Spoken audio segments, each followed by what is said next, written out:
48 ವರ್ಷಗಳ ಬಳಿಕ ಲೋಕಸಭಾ ಸ್ಪೀಕರ್ ಚುನಾವಣೆ ನಡೀತಾ ಇದೆ.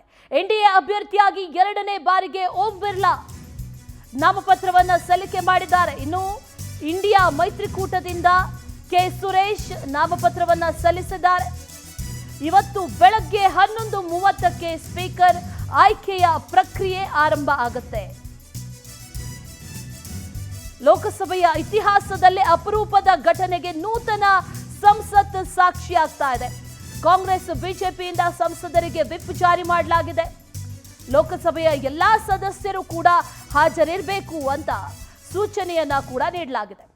ಸ್ಪೀಕರ್ ಹುದ್ದೆಗೆ ಇವತ್ತು ಚುನಾವಣೆ ನಡೆಯುತ್ತೆ. ಆರಂಭದಲ್ಲಿ ಒಮ್ಮತಕ್ಕೆ ಬಂದಿದ್ರೂ ಕೂಡ ಬಿಜೆಪಿ ನೇತೃತ್ವದ ಎನ್ಡಿಎ ಮತ್ತು ಪ್ರತಿಪಕ್ಷಗಳ ನಡುವೆ ಒಂದಷ್ಟು ಮಾತುಕತೆ ಕೂಡ ನಡೆದಿತ್ತು. ಅದರ ನಂತರ ಈಗ ಲೋಕಸಭಾ ಸ್ಪೀಕರ್ ಹುದ್ದೆಗೆ ಚುನಾವಣೆ ನಡೀತಾ ಇದೆ.